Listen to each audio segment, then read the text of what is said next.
Hello, my name is Tasmin Zafar-Ahmad, and I am a senior at George Washington High School. I was born in Malaysia.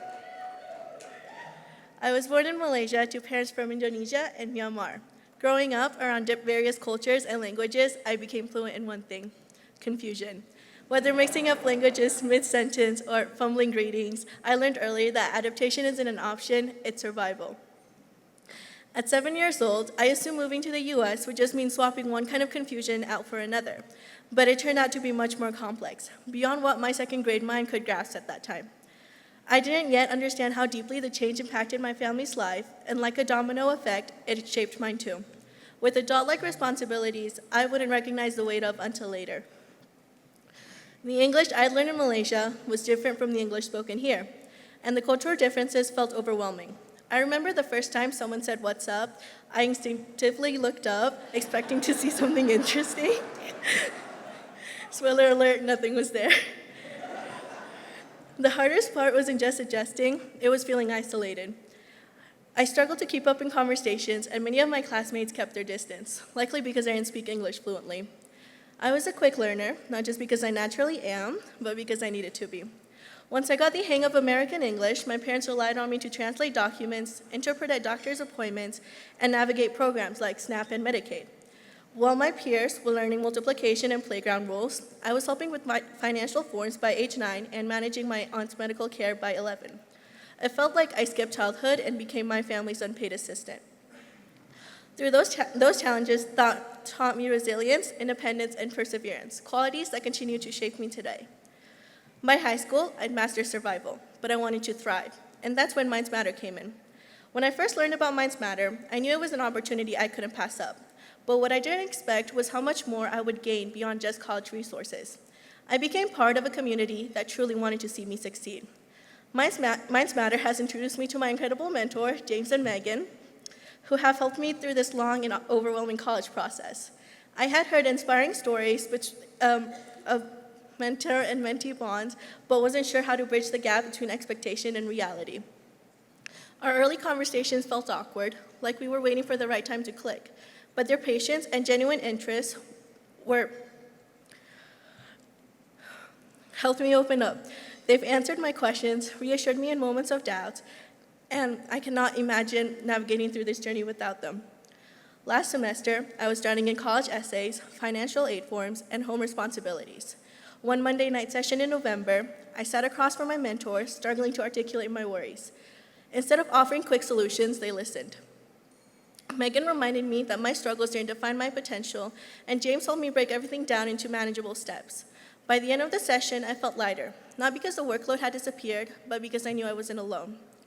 While senior year is difficult for many high school students, the combined weight of the challenges I faced growing up and the shared struggles of my generation during COVID shifted my perspective entirely. During COVID, I struggled with my mental health, but didn't know how to ask for help. I didn't know if what I was going through was serious enough, or if I should just push through. It wasn't until my counselor validated my feelings that I started to understand the importance of seeking help. That moment changed everything. I saw how misunderstood mental health can be, especially in immigrant communities. As I began prioritizing my own mental health, I grew more curious about how to support others, and that curiosity sparked a deep interest in psychology. I realized it wasn't just a subject, but a tool to understand the pain around me, the silent struggles, the shame mistaken for weakness, and the generational silence around mental health.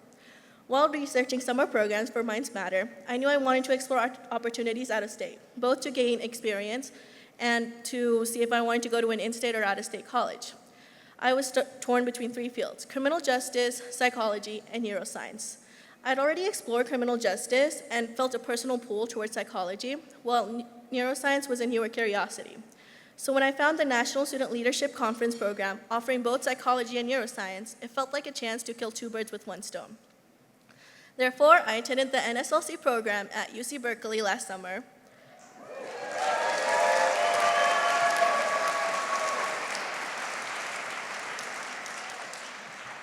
One of my memorable moments was a leadership simulation, where I took on the role of a psychologist diagnosing a patient. I felt completely unprepared, like I had just walked into an exam I forgot to study for. But through teamwork and some educated guesses, I managed to deliver a diagnosis. Thankfully, the patient was just a TA, so no actual lives were at risk.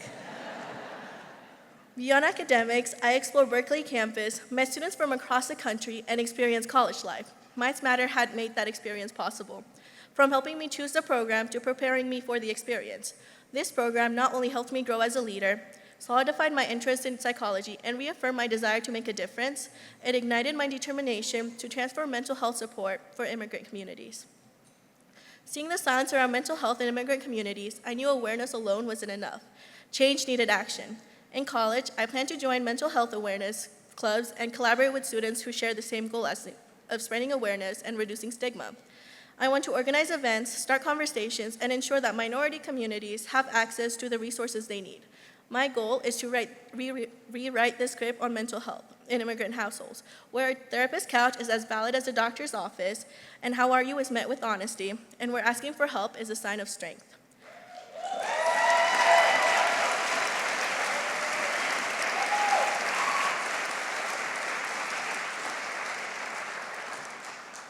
As for what's next, I'm thrilled to share that I have been accepted to Colorado College as an L.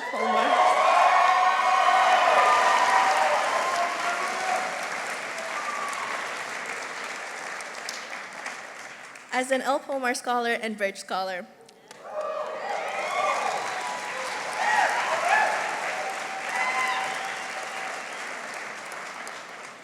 I plan to major in psychology and eventually pursue a master's and one day a doctorate.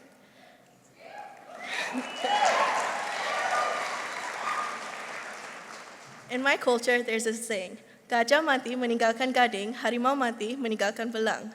A dead elephant leaves behind its tusk, a dead tiger leaves its stripes. It means legacy matters, because every person will be remembered for their actions. My parents crossed oceans to give me stripes they couldn't wear themselves. Now I'm earning my own. Psychologist, advocate, first-generation graduate, and yes, technically a doctor, just not the kind with the stethoscope. Let me survive undergrad first, then PhD or PsyD. I'm coming for you.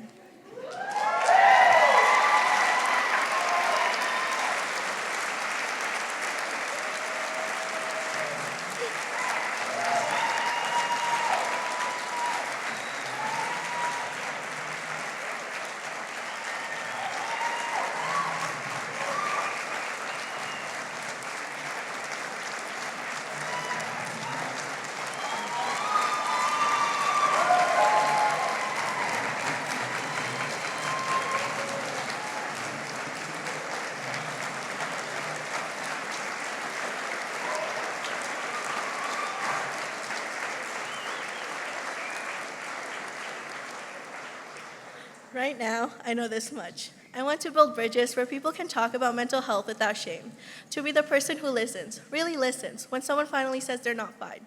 As for what comes next, I'll figure it out step by step. Because if there's one thing I've learned, it's that we don't wait for paths to appear, we create them through every challenge we overcome, one brave stripe at a time. Whether you are an immigrant kid translating more than words, a mentor trying to help students like me, or just anyone out there unsure of what's next, your legacy isn't waiting at the finish line. It's in every step you take today. Thank you.